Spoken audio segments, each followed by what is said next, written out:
Hello guys, welcome back to my YouTube once again. दोस्तों, आज का सीन ये है कि फाइनली इंतजार की घड़ियां खत्म हो गई और वो वीडियो आ गई जिस वीडियो को आपको बेसब्री से इंतजार था। वो वीडियो कौन सी थी?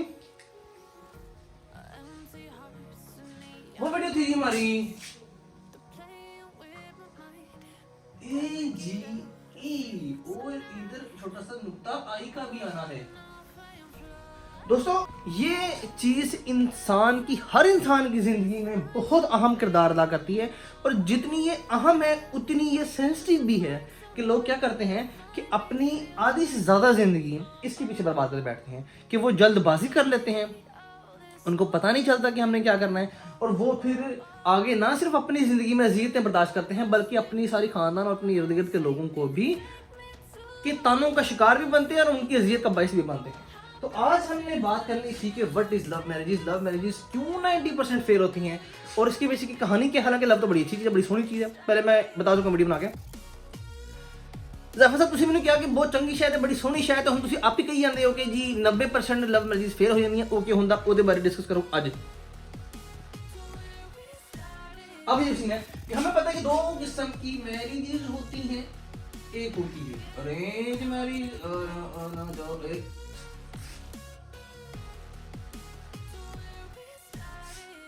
दूसरी होती है लव मैरिज।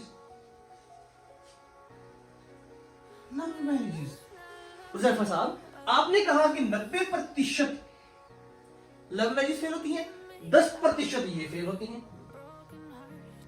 ऐसा क्यों? ऐसा क्यों? तो ये सीन है कि लव मैरिज कभी भी बुरी चीज नहीं है। अगर आप किसी इंसान से मोहब्बत करते हो तो कभी भी आपकी रिलेशनशिप खराब नहीं होती। असल में वो जो खराब होने वाली शादी होती है वो होती है यहाँ पे तीसरी नुक्ता, गौर फरमाइएगा। कभी भी पूरी बात इंपॉर्टेंट नहीं होती, उस बात में कुछ अहम नुक्ते होते हैं, अहम पॉइंट्स होते हैं जो आपके बारे में ठक करके लगते हैं और आपको समझ आती है बात की। तो समझ लो कि वो तीसरी शादी होती है जिसको हम कहते हैं लव मैरिजेस, जो कि लस्ट होती है। वो क्या होती है मान के बात करते हैं। असल में इसी होता है कि यहाँ पर जो 60% मैरिजेस होती हैं वो ये वाली होती है, सुनियो, वो ये वाली होती है और बाकी बची 30% वो ये वाली होती है। ये ऊपर जो मैं लगा रहा हूँ ये फेल होने के चांसेस बता रहा हूँ आपको मैं। लस्ट मैरिजेस क्या होती हैं? अभी एक चीज होती है इंटरेस्ट।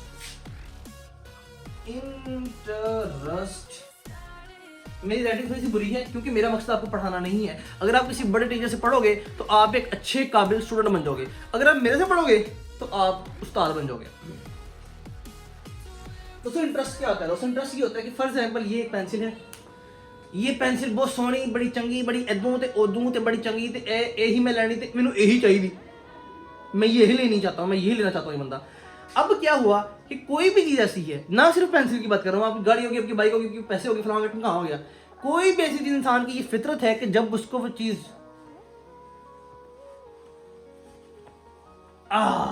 मिल गई ना तो उसको उसकी वैल्यू खत्म हो जाती है। ये एक नेचुरल प्रोसेस है। तो वो मैरिजेस में क्या होता है कि हमें उसका फेस नजर आ रहा होता है, हमें सिर्फ उसकी स्माइल नजर आ रही होती है, हमें सिर्फ उसका स्ट्रक्चर नजर आ रहा होता है। तो हम कहते हैं जी हमें असल में उस इंसान से मोहब्बत नहीं हुई होती, हमें उसके स्ट्रक्चर से मोहब्बत हुई होती है। तो हमें इस गलती से जब वो हमें मिल जाता है तो हमारा दिल भर जाता है। शादी के जो पहले 5 साल है दैट इज मोस्ट इंपॉर्टेंट। पहले 5 साल में आपने अगले 50 साल के बारे में प्लान करना होता है। पहले 5 साल आपके अच्छे हैं तो अगले भी अच्छे, पहले 5 साल आपके बुरे हैं तो पहले भी बुरे। अब क्या होता है कि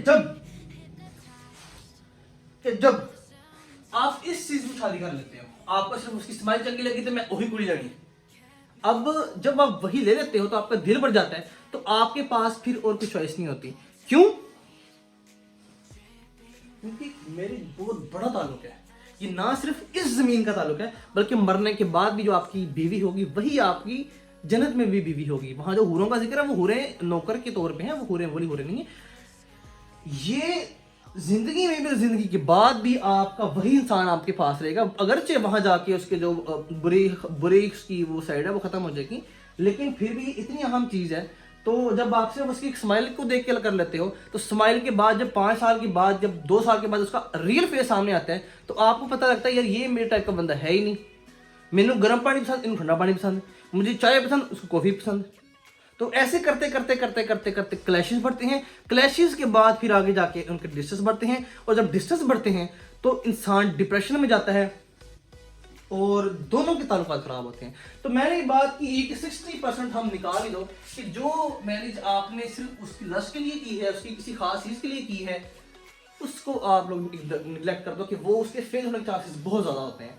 तो याद रहे कि हमने लस्ट मैरिज नहीं करनी, हमने उस इंसान को जानना है कि बंदा है कितना दा। और जब इंसान किसी को जानता है तो वो रियल लव में आता है। फॉर एग्जाम्पल, लव मैरिजेस में 3 पोर्शन डिवाइड करते हैं हम लोग। एक होती है आपको किसी से प्यार हो गया, एक होता है किसी को आपसे हो गया। अब आप अपने आप को इन सब में कैटेगराइज करके देखो कि आप कहां अप्लाई करते हैं। तीसरा आता है जो दोनों को हो गया, दोनों को हो गया। इसमें क्या होता है कि पहले आप उसके साथ टाइम गुजारते भी हो तो आप समझते हो, आप देखते हो कि यार ये बंदा मेरे लिए ठीक है, ये बंदा जो है ये मुझे समझता है, और आगे जाके मुझे अगर मैं फेल भी होता हूं तो फिर हम मिल के आगे अपने आप को गुजारा कर सकते हैं। अब ये फेल क्यों होती है, आपने 30% क्यों तो नहीं किया, ये फेल क्यों होती है? याद रहे कि लास्ट में आपका पैसा भी आता है। अगर लड़की किसी लड़के से शादी कर रही है ड्यू टू हिज मनी, तो वो भी में खुश नहीं हो सकती। वो एक टाइम ऐसा आएगा कि जब वो पछताएगा इस चीज में। तो लस्ट वाले हमने पोर्शन को निकाल दिया कि वो बहुत ज्यादा चांसेस फेल होने के, कि आप किसी एक चीज को देख के पूरे इंसान को अपने लिए बेहतर समझ लेते हो। लव मैरिज में ये होता है कि लव मैरिज में आप उसके साथ टाइम बिताते हो, आपको समझ आती है कि यार वो मुझे संभाल सकता है, या मैं उसको संभाल सकता हूँ, या हम दोनों ऐसे कर सकते हैं। अब चलते हैं अपने अगले पॉइंट की तरफ। दोस्तों, लव मैरिज क्यों फेल होती है, अब हम इसके बारे में बात करेंगे। लव मैरिज के फेल होने के 3 कारण हैं। सानू भी ले चल नाल वे सोनी। एक वो है कि जब आप अपनी मर्जी करते हो।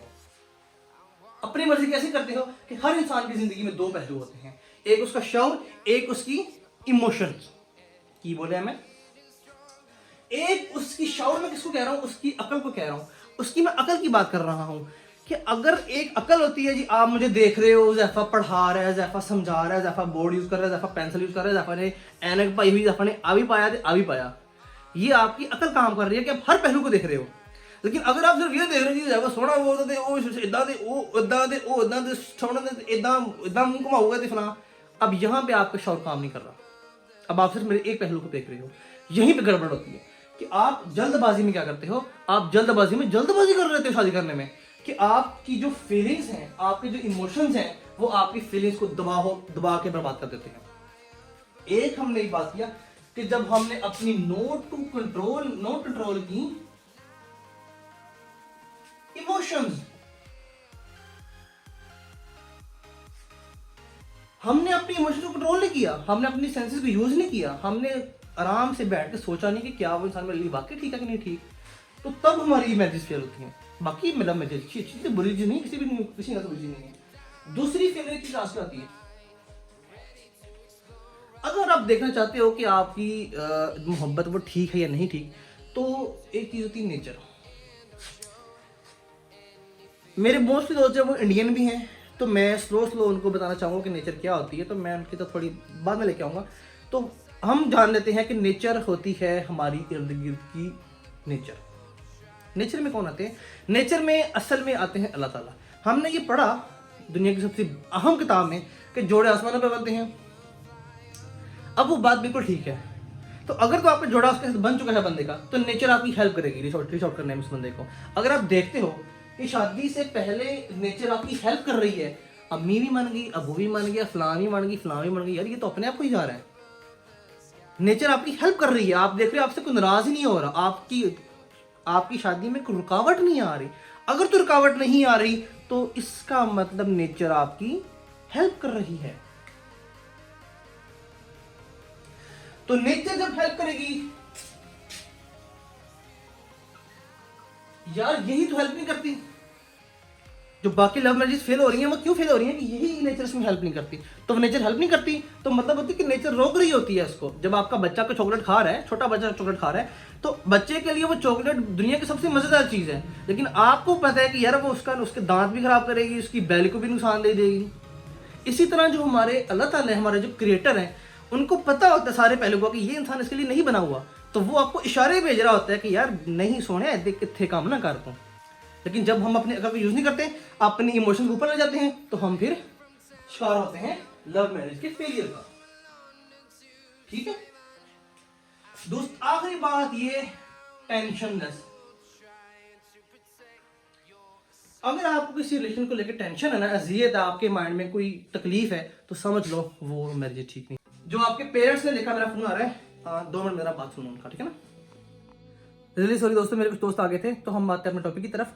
दोस्तों मैंने ये बात की आपसे कि अगर तो ये सब चीजें आपकी लव मैरिज में आ रही हैं, कि आपके इमोशंस भी कंट्रोल हैं और आपकी नेचर आपकी हेल्प कर रही है, आपके माँ बाप भी राजी हो रहे हैं और नेचर खुद आपको एक दूसरे से मिलाना चाह रही है और आपको टेंशन कोई नहीं अपने रिलेशन को लेकर, समझ जाओ कि आपकी लव मैरिज ठीक है। और फेलियर की काजेज क्या होती है वो बात कर लेते हैं। फेलियर काजेज दोस्तों, फेलियर की सबसे मेन काजों में से एक काज होती है अंडरस्टैंडिंग।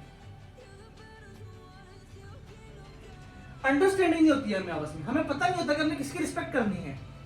हमने अपनी लड़के ने अपनी बीवी की लाजमी रिस्पेक्ट करनी है, उसकी जो बात कहेगी उसको पूरा सुनना है। लिसनिंग पावर अपनी इंक्रीज करनी चाहिए हमें, कि हमने पूरी बात सुन के फिर आगे का फैसला करना है। और लड़की को भी चाहिए कि वो पूरी बात सुन के फिर अपना फैसला सुनाए। तो अंडरस्टैंडिंग, अगले की हालात यार देखो कि वो कैसा, ये ना हो कि ये नौकरी कोई नहीं, पैसे देते हो कोई ना, तो बड़ी लड़ मार दे कि तू मैंने कुछ खुआया कोई नहीं। अंडरस्टैंड करो दूसरे को। दूसरी बात आती है ईगो, जिद। आपकी ईगो भी आपको मरवा देती है कभी कभी, कि वो ये फेल काजिल है कि क्यों फेल हो रही है काजिल, और उतना रह लिया थे उन्होंने एडी का वो एडी का, ये आपकी जिद आ गई है इसमें। हालांकि आपको पता लग गया कि आपकी जिंदगी में अगर नहीं वो शादी के काबिल बंदा तो उसको छोड़ दो, लेकिन आप जिद में भी शादी कर लेते हो और वो भी फिर कॉज ऑफ फेलियर बन जाती है। बाकी आपकी आती प्रियोरिटी, कि हमने किसी एक बंदे को घर में लाजमी प्रायोरिटी देनी है कि उसका जो घर में असूल है वो चले। जब दोनों लीडरशिप करेंगे तो फिर भी घर नाकाम आ जाते हैं। तो प्रायोरिटी कैसे देनी है आज वो भी फैसला कर दूं मैं आपका, कि क्या लड़का अफजल है क्या लड़की अफजल है, उसके बारे में भी सुन लो। तो दोस्तों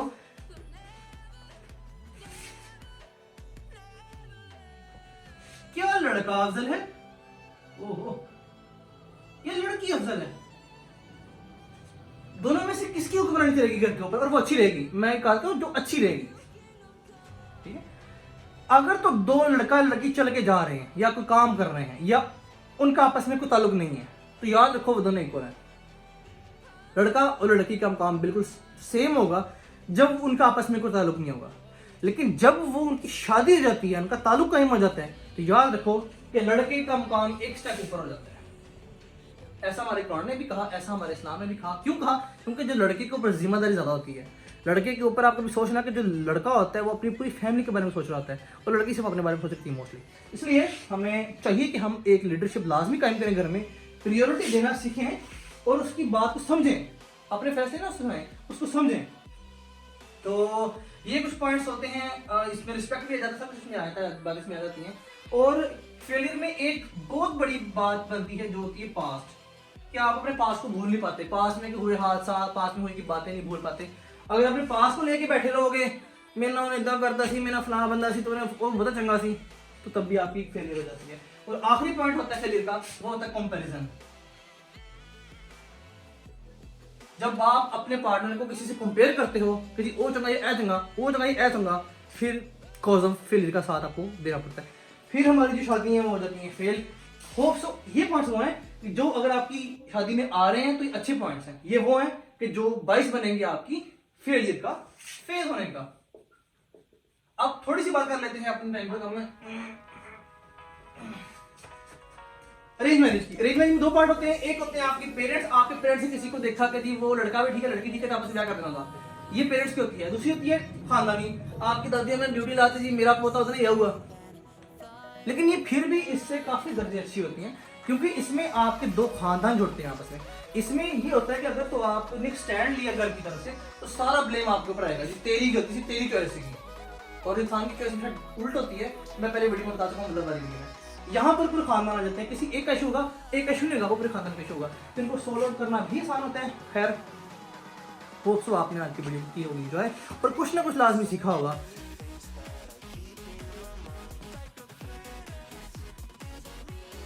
अब करते हैं वीडियो को खत्म। अपना रखना बहुत सा ख्याल, फिर मिलते हैं किसी वीडियो में, तब तक के लिए प्लीज लाइक करना, प्लीज सब्सक्राइब करना। Bye bye.